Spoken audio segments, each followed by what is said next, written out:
Hello guys, welcome to biology bomb. मैं सिर्फ Keshav Bansal. And आज हम इस वीडियो में क्या स्टडी करेंगे? आज हम इस वीडियो में कार्बोहाइड्रेट्स को स्टडी करेंगे। ठीक है, तो कार्बोहाइड्रेट्स में क्या स्टडी करना है हमें स्पेसिफिकली इस वीडियो के अंदर, कि सबसे पहले कार्बोहाइड्रेट्स हैं क्या। ठीक है, देन हम उनका क्लासिफिकेशन करेंगे। तो हम देखेंगे आगे कि इन्हें मोनोसेकेराइड्स, ऑलिगोसेकेराइड्स एंड पॉलीसेकेराइड्स में डिवाइड किया गया है। साथ में हम कुछ डेरिवेशन भी देखेंगे मोनोसेकेराइड्स के। ठीक है, सो वीडियो स्टार्ट करते हैं। सबसे पहले हम कार्बोहाइड्रेट्स को देखते हैं, कार्बोहाइड्रेट्स हैं क्या।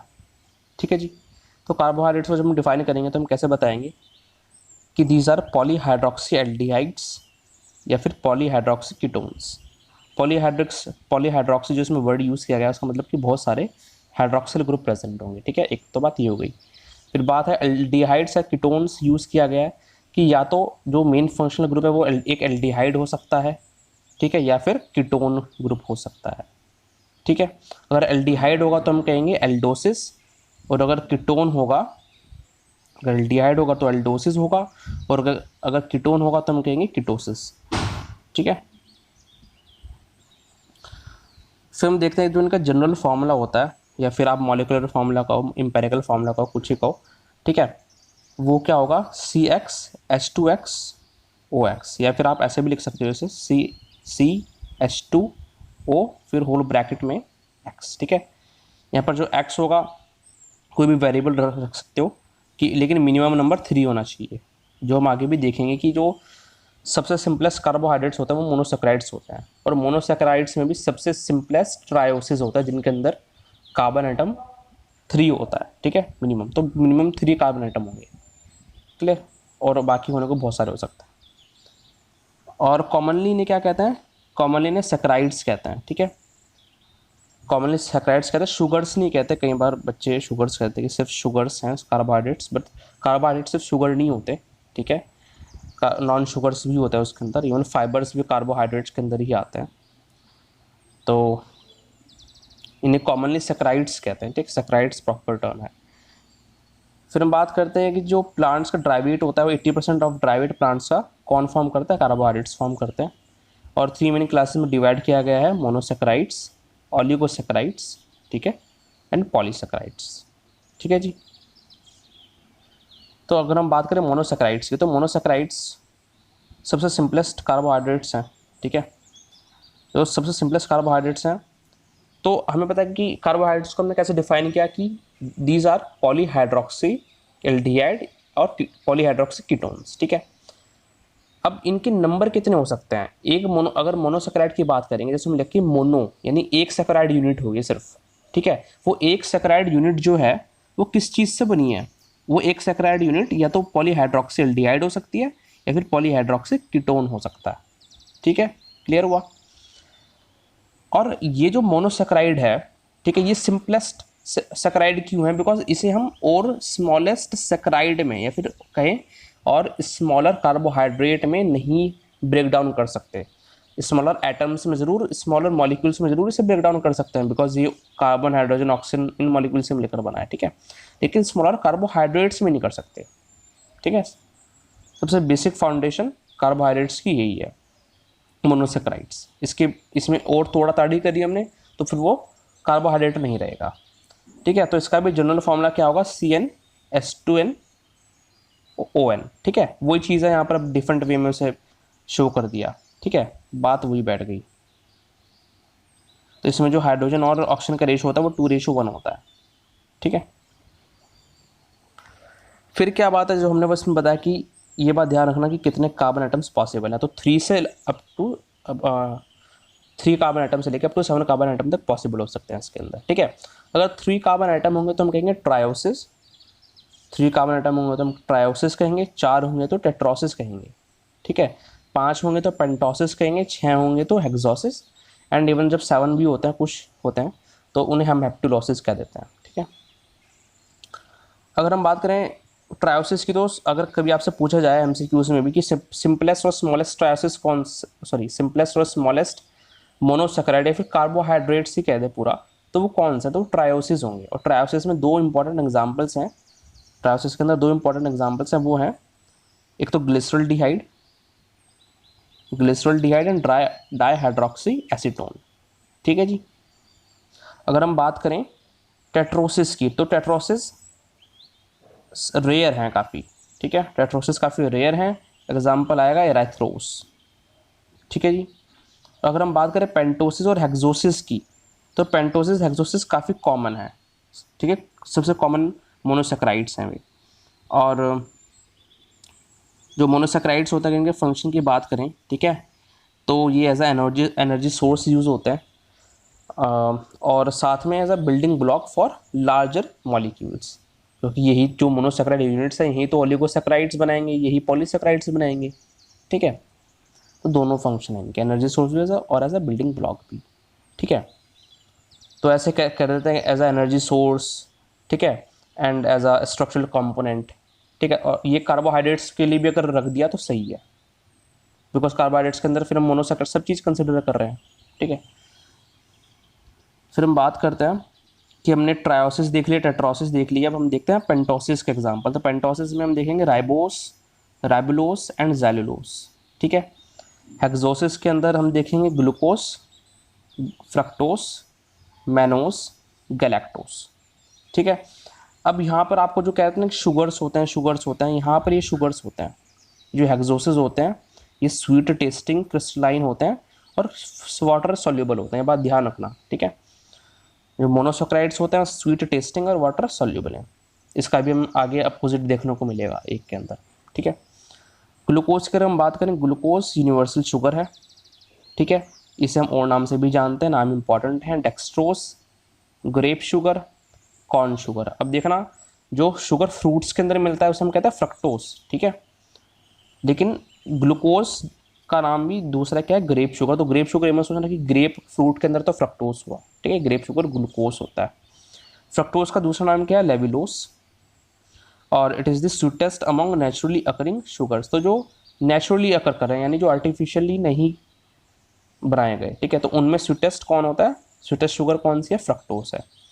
साथ में मोनोसेक्राइड्स को हम रिड्यूसिंग शुगर से भी कह देते हैं, क्यों, क्योंकि ये कार्बन है, सॉरी कॉपर है, ठीक है, उसे रिड्यूस कर देते हैं जो भी एटम है, ठीक है।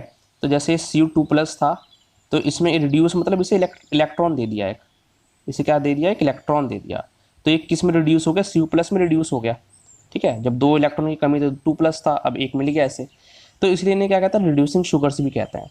और ये प्रॉपर्टी इनकी किस वजह से है, ये प्रॉपर्टी इनकी इनके अंदर जो फ्री एल्डिहाइड और कीटोन ग्रुप्स प्रेजेंट है मोनोसेक्राइड्स के अंदर, उनकी वजह से है, ठीक है जी। फिर हमने जैसे बात कही थी कि जो मोनोसेक्राइड्स होते हैं, ठीक है, ये पॉलीहाइड्रोक्सी एल्डोसिस हैं, कीटोन्स हैं, और इसमें एक ही यूनिट होती है, बाकी कार्ब्स जो हैं उन्हें भी हम एज अ हाइड्रोक्सी कीटोन्स बता सकते हैं, ठीक है। तो अल्टीमेटली हमने एल्डोसिस और कीटोन्स में डिवाइड कर सकते हैं, ठीक है। तो यहाँ हम स्पेसिफिकली किसकी बात कर रहे हैं, मोनोसेक्राइड्स की, उसके एग्जांपल्स देखेंगे कि ट्रायोस में जो हमने 2 एग्जांपल पढ़े हैं उसमें से ग्लिसरॉल्डिहाइड क्या है, एक एल्डोस है, यानी उसके अंदर CHO ग्रुप प्रेजेंट है, एल्डिहाइड ग्रुप प्रेजेंट है, जब कीटोन में कीटोन ग्रुप प्रेजेंट है, ठीक है, इसलिए कीटोसिस है। डायहाइड्रोक्सीसीटोन कीटोसिस है। टेट्रोसिस में आता है एराथ्रोस जो एक एल्डोस है, और एराथ्रोलोस जो एक कीटोस है। आप थोड़ी सी, अगर आपको कभी याद भी ना रहे तो इतना थोड़ा सा तुक्का आप लगा सकते हो कि जिसमें उलोस यूज़ किया गया ना वो कीटोसिस है, और जिसमें ओस यूज़ किया गया है वो जनरली एल्डोसिस है, लेकिन जनरली, ठीक है। पेंटोसिस उसमें राइबोस हुआ, राइबुलोस कीटोस हुआ। हेक्सोसिस के अंदर ग्लूकोज, गैलेक्टोस, मैनोस, ये एल्डोसिस हुए, जबकि फ्रक्टोस देखो यहाँ पर ओस ही है, यहाँ पर उलोस नहीं है, ठीक है, बट ये तब भी क्या है, कीटोस है। तो अगर याद ना आ रहा हो तो आप तुक्का लगा सकते हो, बेटर, बाकी बेटर है कि आप याद कर लो उसे, ठीक है। फिर ये जो मोनोसेक्राइड्स हैं इनके भी कुछ ड्राइव्ड प्रोडक्ट्स होते हैं जो बॉडी में प्रेजेंट होते हैं, जैसे डीऑक्सी शुगर्स। अब हमें पता है जो RNA एंड DNA दो as a genetic material use होते हैं, ठीक है, मतलब एज अ न्यूक्लिक एसिड्स हैं ये दोनों। तो जो इनके नाम ही होता है कि डीऑक्सी राइबो न्यूक्लिक एसिड, ठीक है, राइबो न्यूक्लिक एसिड। तो डीऑक्सी राइबो और राइबो न्यूक्लिक एसिड में जो राइबोस शुगर है ना, राइबोस शुगर, पेंटोस जो है वही यूज़ किया गया है, ठीक है। तो इस RNA में तो डायरेक्टली राइबोस लिया गया है, क्लियर। जबकि जो डीऑक्सी राइबोस है उसके अंदर क्या हुआ, जैसे नाम सजेस्ट कर रहा है कि डीऑक्सी, यानी उसमें से ऑक्सीजन रिमूव कर दिया, ऑक्सीजन एटम क्या कर दिया, रिमूव कर दिया राइबोस शुगर में से, तो हमें क्या मिला, डीऑक्सी राइबोस मिला, ठीक है। एमिनो शुगर की बात कर रहे हैं, जैसे नाम सजेस्ट कर रहा है उसमें एमीन ग्रुप प्रेजेंट होगा, तो glucosamine and galactosamine. Sugar acid में एसिडिक ग्रुप प्रेजेंट होगा, तो glucuronic acid and galacturonic acid. Sugar alcohol में ग्लिसरॉल, मैनिटोल, ठीक है, मैनिटोल ब्राउन अलगे में प्रेजेंट होता है एज अ रिजर्व फूड। फिर हम बात करते हैं ओलिगोसैकेराइड्स। ओलिगोसैकेराइड्स में क्या होता है, अभी हम जो मोनोसैकेराइड्स पढ़ा वहाँ पर क्या बात देखी थी कि हमने 3 to 7 कार्बन एटम्स हो सकते हैं, ठीक है, कार्बन एटम्स हो सकते हैं। अब जो हम आगे बात करेंगे ओलिगोसैकेराइड्स एंड फर्दर इसके बाद पॉलीसैकेराइड्स, उसके अंदर मोनोसैकेराइड यूनिट्स प्रेजेंट है। तो यहाँ पर हम कंप्लीट मोनोसैकेराइड यूनिट की बात करें कि कितनी यूनिट्स प्रेजेंट है, ठीक है। वहाँ मोनोसैकेराइड्स के अंदर उस एक यूनिट के अंदर हम बात कर रहे थे कि 3 कार्बन है या फिर 4 कार्बन है या फिर 5 कार्बन है या फिर 6 कार्बन है। यहाँ पर हम बात करें कितनी मोनोसैकेराइड यूनिट्स हैं, ठीक है। तो नंबर ध्यान रखना, 2 to 10 मोनोसैकेराइड यूनिट्स हो सकती हैं इसके अंदर, ओलिगोसैकेराइड्स के अंदर, ठीक है। हम मेनली 2 और 3 की बात करेंगे। अगर डाइसैकेराइड होगा तो मतलब 2 मोनोसैकेराइड यूनिट्स हैं, ठीक है। और ये जो हम जितने भी इसके अंदर बॉन्डिंग देखेंगे, जैसे अमीनो एसिड्स होते हैं, ठीक है, अमीनो एसिड्स बहुत सारे अमीनो एसिड्स जुड़कर क्या बना रहे हैं, प्रोटीन्स बना रहे हैं, ठीक है। तो जो अमीनो एसिड्स एक जुड़े हैं एक दूसरे से, उस बॉन्ड को हम क्या कहते हैं, पेप्टाइड बॉन्ड कहते हैं। क्या, पेप्टाइड बॉन्ड। ऐसे यहाँ पर जो जिससे ये मोनोसैकेराइड यूनिट्स जुड़ी होती हैं वो बॉन्ड क्या होता है, ग्लाइकोसाइडिक बॉन्ड, ठीक है, ग्लाइकोसाइडिक बॉन्ड। अभी ग्लाइकोसाइडिक बॉन्ड वेरी कर सकता है किस किस कार्बन के बीच में बनेगा। जैसे कि पहले हम डाइसैकेराइड्स को देखते हैं, ठीक है। डाइसैकेराइड्स के अंदर सक्रोस हो गया, जैसे सक्रोस, ठीक है, सक्रोज ग्लूकोज और फ्रक्टोज से मिलकर बना है। लैक्टोज गैलेक्टोज एंड ग्लूकोज से। ट्रीहेलोज ग्लूकोज ग्लूकोज से। मेल्टोज भी ग्लूकोज ग्लूकोज से। सेलोबायोस, ये इतने कॉमनली पूछे जाते, ग्लूकोज ग्लूकोज से। जेनेटियोबायोस ग्लूकोज ग्लूकोज से, ठीक है। अब ये जहाँ पर ग्लूकोज ग्लूकोज से कॉमन है, ये एक और चीज़ यूज़ करते हैं कि बॉन्डिंग है, जो ग्लाइकोसाइडिक बॉन्ड बनाए ना, ठीक है, ये जो 2 मोनोसैकेराइड यूनिट्स हैं जिनके बीच बन रहा है, ठीक है। अब ऐसी बात है, जैसे ग्लूकोज है, ग्लूकोज ग्लूकोज दोनों हेक्सोस हैं, तो दोनों के अंदर 6 कार्बन प्रेजेंट होंगे। तो ये जो बता रखा है, लेट हम एग्जांपल लेते हैं मेल्टोज का। तो जो पहला मोनोसैकेराइड है, यानी जो पहला ग्लूकोज है, उसका कार्बन 1 लिया गया है, ठीक है, उसके कार्बन नंबर 1, और जो दूसरा ग्लूकोज यूनिट है उसका कार्बन नंबर 4।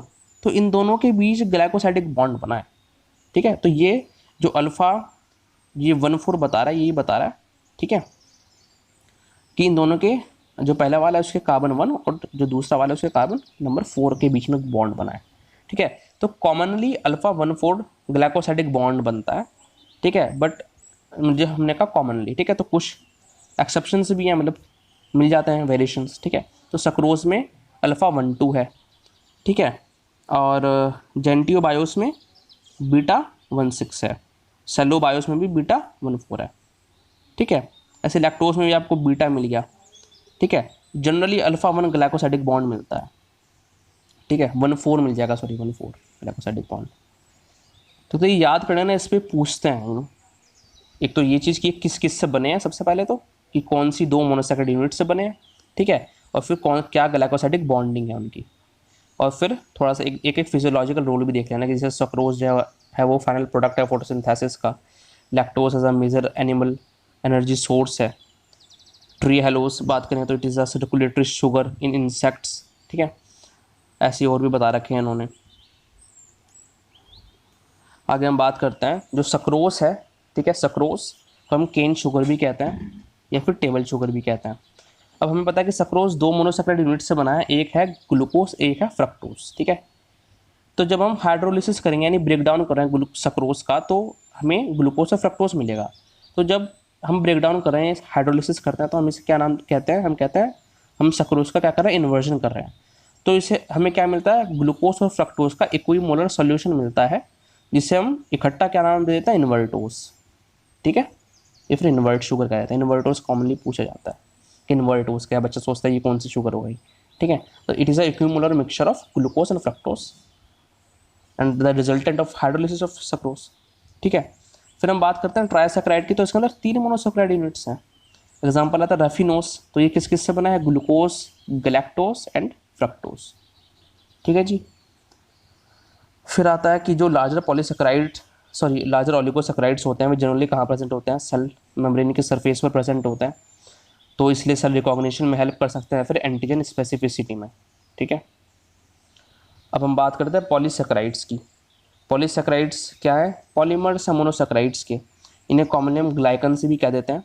ये ब्रांच्ड भी हो सकते हैं और अनब्रांच्ड भी हो सकते हैं, हम आगे देखेंगे। ठीक है, कि कुछ तो सिर्फ सीधा लीनियर चेन है, ठीक है, लेकिन कुछ में किसी में 25 ग्लूकोज यूनिट्स के बाद ब्रांचिंग हो रही है, किसी में 10 to 14 ग्लूकोज यूनिट्स के बाद ब्रांचिंग हो रही है। ठीक है, तो ब्रांच्ड भी हो सकता है और अनब्रांच्ड भी हो सकता है। ठीक है, और ये जो होते हैं, जो मैंने आपको बताया था कि मोनोसेकेराइड्स में हेक्सोसिस देखे थे, है ना। हेक्सोसिस कैसे बताया था कि हेक्सोसिस जो है वे स्वीट टेस्टिंग है, ठीक है, इसलिए हम उन्हें शुगर्स कह रहे हैं, और वे सॉल्यूबल है वाटर के अंदर, जबकि यहाँ पर जो पॉलीसेकेराइड्स हैं वो कम्प्लीटली इनसॉल्यूबल हैं। ठीक है, और इन्हें हम नॉन शुगर्स कहते हैं। इन्हें हम इनका हम क्लासिफिकेशन काफ़ी बेसिस पर करेंगे। एक तो हम करते हैं होमो पॉलीसेकेराइड्स और हेट्रोपॉलीसेकेराइड्स पर। ठीक है, हेट्रोपॉलीसेकेराइड्स में किस बेसिस पर? कि जो मोनोसेकेराइड यूनिट जो है इनके अंदर प्रेजेंट है, ठीक है, उसका ये पॉलीमर है। तो अगर लेट जो एक पॉलीमर है वो सिर्फ ग्लूकोज से ही बना है, कि let 2000 to 2 lakh glucose molecules ही प्रेजेंट है, सिर्फ ग्लूकोज, एक ही टाइप का मोनोसेकेराइड। ठीक है, तो वो क्या कैटेगराइज करेंगे हम उसे, कैसे? कि वे होमोपॉलीसेकेराइड है, बिकॉज एक ही टाइप की मोनोसेकेराइड यूनिट प्रेजेंट है। जबकि हेट्रोपॉलीसेकेराइड में एक से ज़्यादा हो सकती हैं। ठीक है, एक से ज़्यादा होंगी मतलब। और कुछ एग्जाम्पल्स हमने देखे हैं कि जैसे स्टार्च है, ग्लाइकोजन है, सेल्यूलोज है, काइटिन है, ये क्या है? होमोपॉलीसेकेराइड्स हैं। ठीक है, काइटिन का काफ़ी पूछते हैं, काइटिन क्या है? होमोपॉलीसेकेराइड है, फिर हेट्रो, तो होमोपॉलीसेकेराइड है। जबकि जो हेमिसेल्यूलोज है, पैक्टिन है, हिपैरिन है, ये कैसे हैं? ये हेट्रोपॉलीसेकेराइड्स हैं। ठीक है जी, फिर हम देखेंगे कि एक और बेसिस पर क्लासिफिकेशन देखेंगे पॉलीसेकेराइड्स का, ये है फंक्शन के बेसिस पर क्लासिफिकेशन। जैसे काइटिन और सेल्यूलोज जो है वे स्ट्रक्चर फॉर्म करने के लिए यूज़ होते हैं। काइटिन आपको मिल जाएगा फंगल सेल वॉल में and in exoskeleton of arthropods. Cellulose आपको प्लांट्स की एल्गी की सेल वॉल में मिल जाएगा। स्टोरेज पॉलीसेकेराइड्स, प्लांट्स में स्टार्च जो होता है as a reserve food use होता है, एनर्जी सोर्स, जबकि एनिमल्स में ग्लाइकोजन स्टोर होता है। म्यूकोपॉलीसेकेराइड्स जो हैं ये एक्स्ट्रा सेलुलर मैट्रिक्स में प्रेजेंट होते हैं, कनेक्टिव टिश्यू में प्रेजेंट होते हैं। जैसे creatine sulphate, heparin as a anticoagulant use होता है। ठीक है, तो अब थोड़ा सा डिटेल में इन्हें देखते हैं, इन पर क्वेश्चन काफ़ी बनता है। तो सबसे पहले हम स्ट्रक्चर पॉलीसेकेराइड्स को देखेंगे। तो सबसे पहले हम उसमें देखते हैं सेल्यूलोज को। तो cellulose is the most abundant organic molecule on earth. ठीक है, ऑर्गेनिक वर्ड ध्यान रखना, और अर्थ भी ध्यान रखना। ठीक है, अर्थ की बात कर रहे हैं, अर्थ में और कौन सा मॉलिक्यूल? Organic molecule. तो मोस्ट एबंडेंट कौन सा हुआ? सेल्यूलोज हुआ। और जो प्लांट सेल वॉल होती है उसमें 20 to 40% कॉम्पोनेंट यही होता है। एंड इवन जो कॉटन फाइबर्स हैं वो तो 90% उनकी जो जिससे बने हैं वो सेल्यूलोज ही है। ठीक है, उनका स्ट्रक्चरल कंपोनेंट कौन है? सेल्यूलोज ही है 90%। और ये जो मॉलिक्यूल होते हैं अनब्रांच्ड होते हैं। ठीक है, और इनके अंदर क्या होगा? ये क्या है, हमने अभी ऊपर देखा कि एक होमोपॉलीमर है। सेल्यूलोज क्या है? होमोपॉलीमर, यानी सॉरी होमोपॉलीमर कह दो आप, होमोपॉलीसेकेराइड कह दो। ठीक है, तो ये एक ही टाइप के सेकेराइड यूनिट से बने हैं, यानी जो ग्लूकोज है। तो 6000 कितनी? 6000 beta D glucose units present है इनके अंदर। और लिंकेज क्या प्रेजेंट है? बीटा 1,4 लिंकेजेस प्रेजेंट है। मतलब ये जो ग्लूकोज यूनिट्स हैं किस जो इनके बीच में बॉन्ड प्रेजेंट है वो कौन सा है? Beta 1,4 glycosidic linkage. ठीक है, और ये तो हुई बात एक सेल्यूलोज मॉलिक्यूल में कितने बीटा डी ग्लूकोज यूनिट्स लगी हैं। ठीक है, अब जो 20,000 सेल्यूलोज मॉलिक्यूल्स होंगे, ठीक है, वो क्या फॉर्म करेंगे? एक माइक्रोफिब्रिल फॉर्म करेंगे। ठीक है जी, और एक बात ध्यान रखना कि जैसे हम आगे देखेंगे स्टार्च का रिएक्शन देखेंगे आयोडीन के साथ, और ग्लाइकोजन का रिएक्शन देखेंगे, तो वहाँ पर डिफरेंट डिफरेंट कलर्स बनेंगे। ठीक है, बट सेल्यूलोज आयोडीन सॉल्यूशन के साथ रिएक्ट करने पर कोई कलर नहीं देता है। ठीक है जी, काइटिन की बात करता है। काइटिन भी एक क्या है? होमोपॉलीमर है काइटिन। और कौन सी यूनिट है इसके अंदर? N acetyl glucose amine.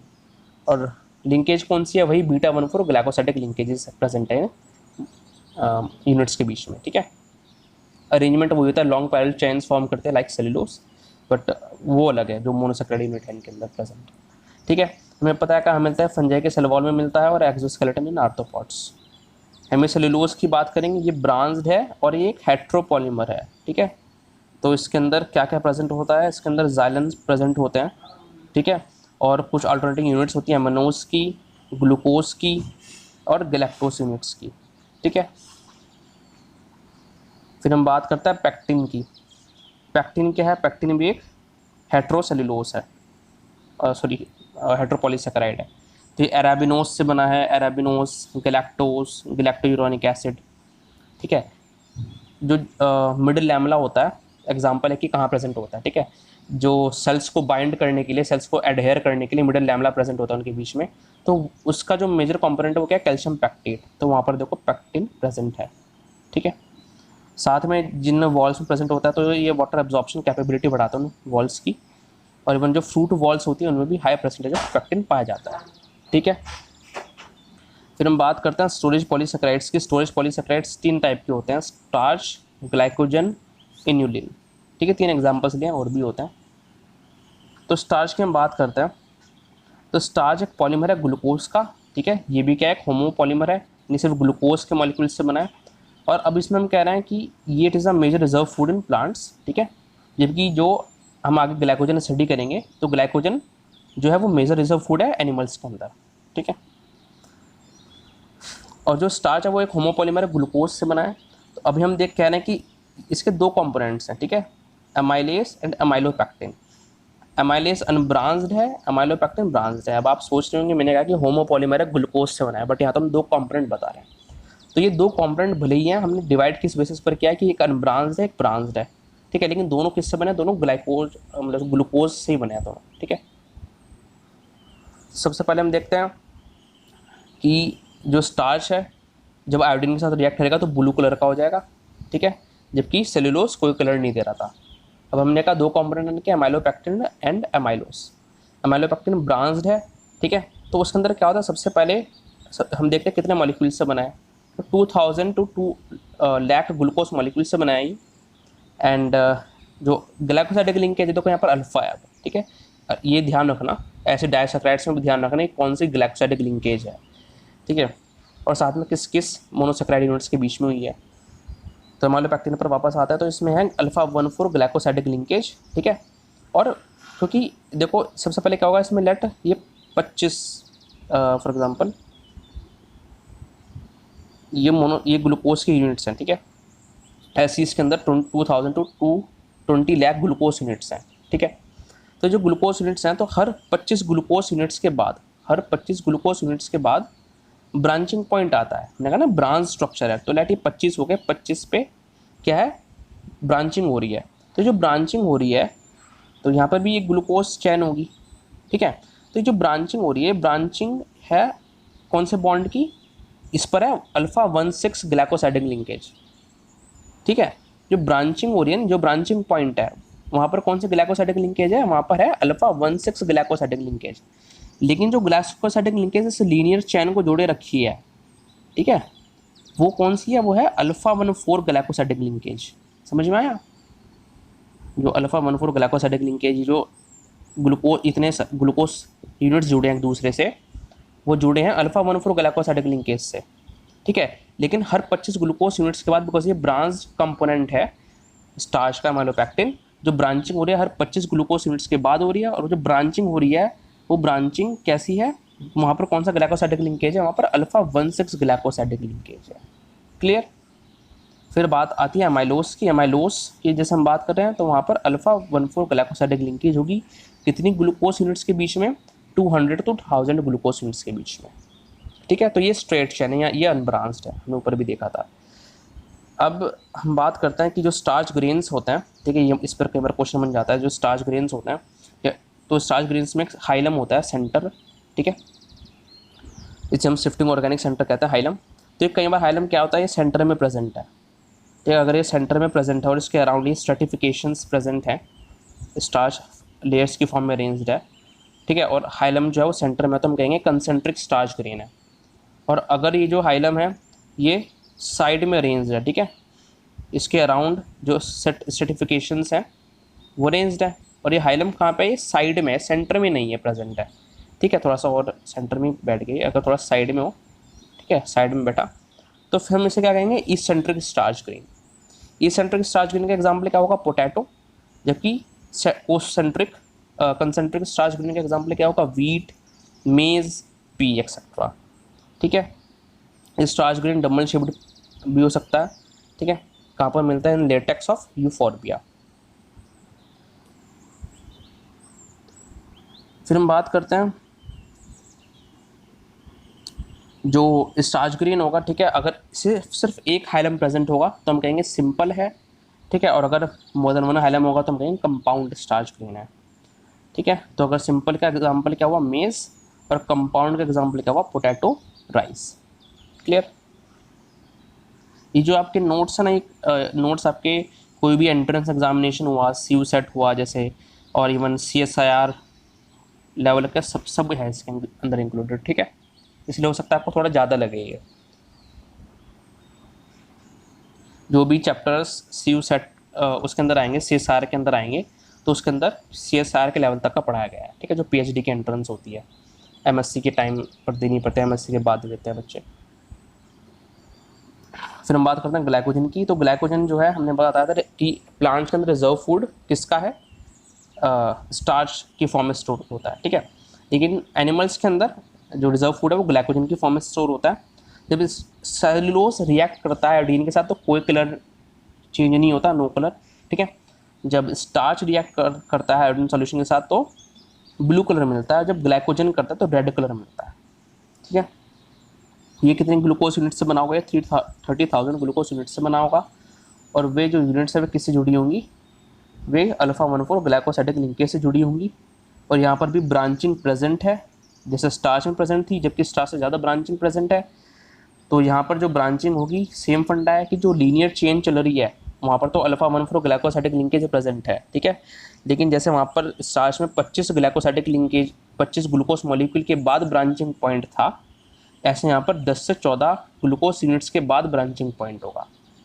ठीक है, और वहाँ पर ब्रांचिंग पॉइंट पे कौन सा ग्लाइकोसाइडिक लिंकेज था, अल्फा 16। यहाँ पर क्या होगा, यहाँ पर भी अल्फा 16 होगा। ठीक है, जैसे वहाँ पर था। क्लियर। फिर हम बात करते हैं इन्यूलिन की। तो इन्यूलिन क्या है, ये एक अनयूजुअल पॉलीसेकेराइड है, ये भी एक होमोपॉलीमर है किसका, डी फ्रक्टोज का। ठीक है, और यहाँ पर कौन सी लिंकेज प्रेजेंट है, ग्लाइकोसाइडिक β26 ग्लाइकोसाइडिक लिंकेज। क्लियर। फिर हम बात करते हैं म्यूकोपॉलीसेकेराइड्स की। बताया था एक्स्ट्रासेलुलर मैट्रिक्स में कनेक्टिव टिश्यू वगैरह में प्रेजेंट होता है, और जनरली गैलेक्टोज मैनोज से बने होते हैं। जैसे आपको एग्जांपल्स, जो भिंडी का स्लाइमी पोर्शन हुआ है ना, तो म्यूकस, जो म्यूकस ऐसा स्लाइमी पार्ट हुआ उसमें प्रेजेंट होता है। अगार अगार, एल्जिनिक एसिड, कैरागीन, ठीक है, इन सब में प्रेजेंट होता है। सेल वॉल ऑफ बैक्टीरिया में मिल जाएंगे आपको। तो 3 मेजर म्यूकोपॉलीसेकेराइड्स देखते हैं, keratin sulphate, chondroitin sulphate and heparin. ठीक है, तो केराटिन सल्फेट के अंदर क्या होता है, केराटिन सल्फेट के अंदर एसिटाइल ग्लूकोज एमीन होगा, गैलेक्टोज होगा, सल्फ्यूरिक एसिड प्रेजेंट होगा। ठीक है, it provides strength and flexibility to skin and cornea. Clear. Chondroitin sulphate की बात करेंगे, किस किस से बना है, ग्लाइकोयूरोनिक एसिड से, एसिटाइल ग्लूकोज एमीन से। और ये कहाँ कहाँ पर प्रेजेंट होता है, विट्रस ह्यूमर ऑफ आई में, ठीक है, सैनोविल फ्लूइड में, और सेरेब्रोस्पाइनल फ्लूइड में, CSF। जो हिपैरिन होता है, it is a polymer of alpha 1,4 glucose amine and glucuronic acid. ठीक है, तो सारे हेटेरोपॉलीमर हैं। और ये पता है आपको, एंटीकोगुलेंट की तरह प्रेजेंट होता है ह्यूमन ब्लड में। और एक और फेमस एंटीकोगुलेंट होता है EDTA, तो बच्चे जानते हैं। ठीक है, साथ में जो अगार अगार है, कैरागीन है, एल्जानिक एसिड है, ये मैरीन एल्गी में प्रेजेंट होता है। और मैरीन एल्गी कौन सी है, ब्राउन एल्गी। ठीक है, मैरीन एल्गी में 2 ही मिलते हैं आपको जनरली, तो रेड एल्गी मिल जाएगी, ब्राउन एल्गी, और कॉमनली सबसे ज़्यादा ब्राउन एल्गी होती है। और ब्राउन एल्गी किसके अंदर आती है, फेकोफाइसी के अंदर। ठीक है, तो जो कार्बोहाइड्रेट है वो कंप्लीट हुआ, और उसका क्लासिफिकेशन भी। अगर आपको वीडियो अच्छा लगा, वीडियो को लाइक करें, चैनल को सब्सक्राइब करें, एंड जो भी सारी वीडियोज़ हैं उन्हें शेयर करें ताकि और की भी हेल्प हो सके। प्लीज़ डोनेट करें 19 रुपीज़ पर मंथ। इससे आपकी लाइफ में, मेरी लाइफ में, एंड इस वर्ल्ड में एक डिफरेंस क्रिएट होगा, and I will be more motivated कि मैं आपको नॉर्मल सीरीज प्रोवाइड कर सकूँ, better books and take back कर सकूँ। So thank you from biology bomb. See you next time, take care.